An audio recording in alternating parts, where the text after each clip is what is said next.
What is going on, everybody? This is your host, Ian, here, and today we are starting a brand new podcast called Inside Indie, where we will go inside the world of art house and independent cinema while discussing the current news of that genre and be discussing, one movie a week, where we will go in depth as to what my thoughts are on a particular movie within the independent and art house genres.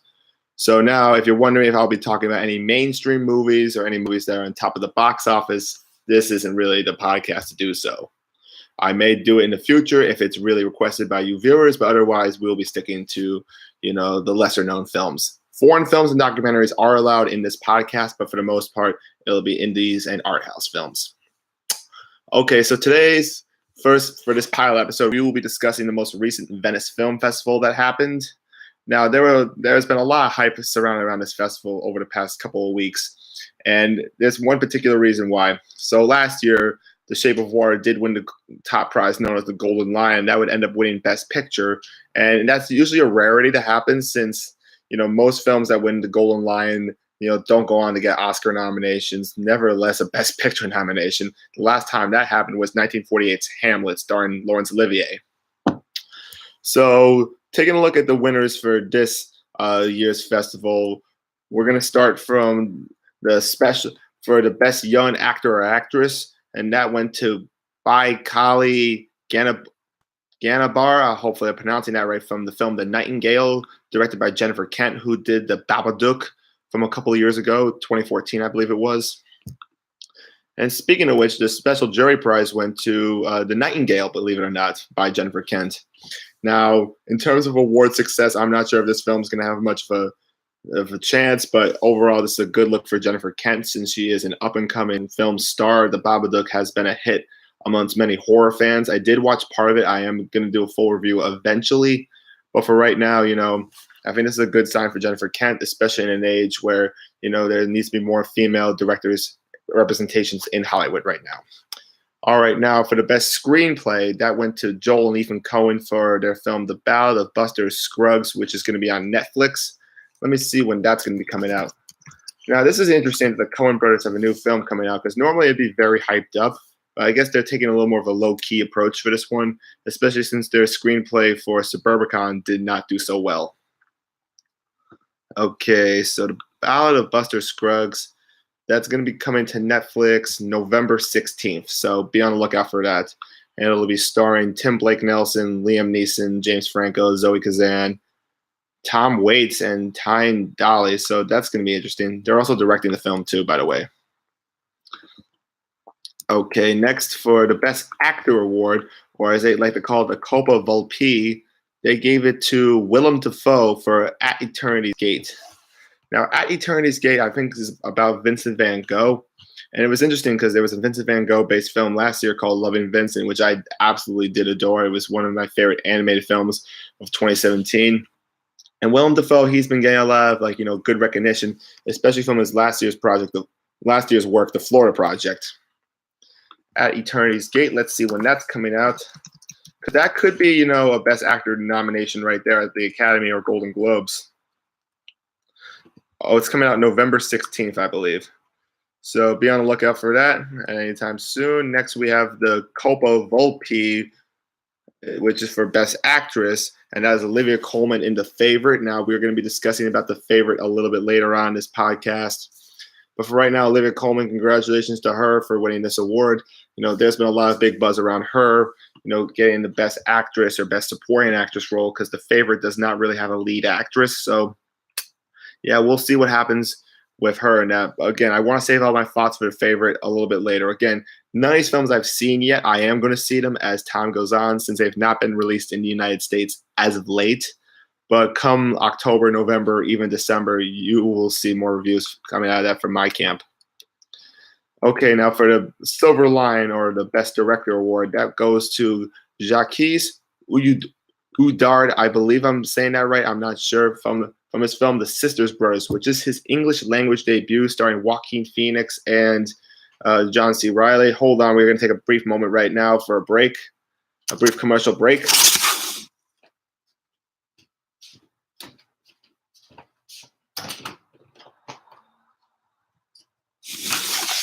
Sorry about that, people. We had a little bit of some technical difficulties going on right there. Yeah, this is what happens when you try to stream off your MacBook and you're on a budget of like, next to nothing. You'll get your technical difficulties. Anyhow, so yeah, so Jaquez already does Sisters Brothers. Yeah, so I've been seeing some trailers for this. That looks pretty interesting. I think that's coming on this month, I believe. Let me just check for you people. The Sisters Brothers. Let's see. Okay. That's going to be coming out September 21st. So that's in a couple of weeks, actually. I think it's in limited release, but yeah, I don't think it's going to be in the Best Picture or in the awards categories, but it might get nominations for possibly acting with Joaquin Phoenix and John C. Reilly. I mean, we'll have to check it out for sure. All right. Now the Silver Lion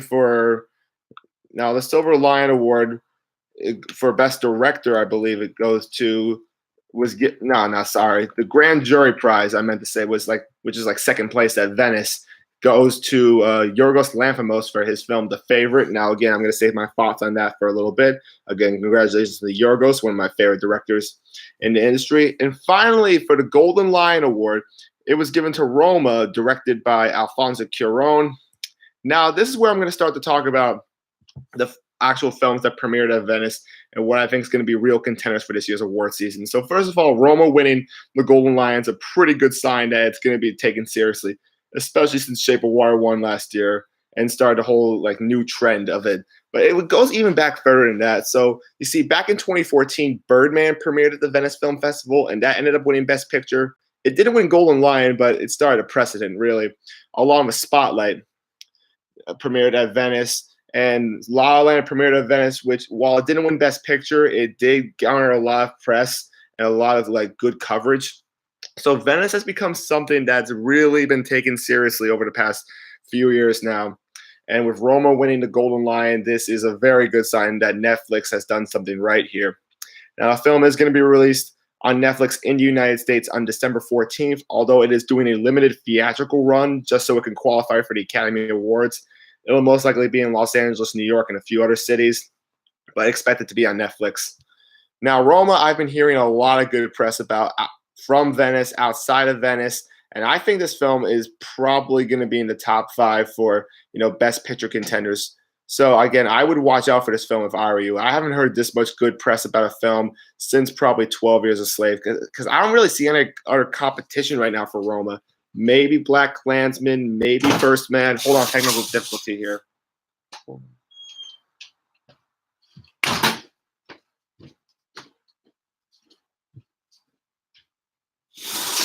Yeah, sorry about that, people. Again, my connection is kind of a little off. Again, that's what happens when you pay for cable Wi-Fi. Honestly, it's pretty good, honestly, but sometimes my connection's a little slow. My computer's kind of old, so. Yeah, sorry about that, people. That's going to be one of the last time for the interruptions for streams. Again, luckily, this is the pilot, so I'm going to try to keep this to be under 20 minutes. So anyhow, back to what I was saying now. So Roma, for sure, is probably going to be a front runner for sure, because I don't see any other competition to it right now. First Man by Damien Chazelle could put up a run for its money for sure. Maybe Beautiful Boy, starring Timothée Chalamet and Steve Carell.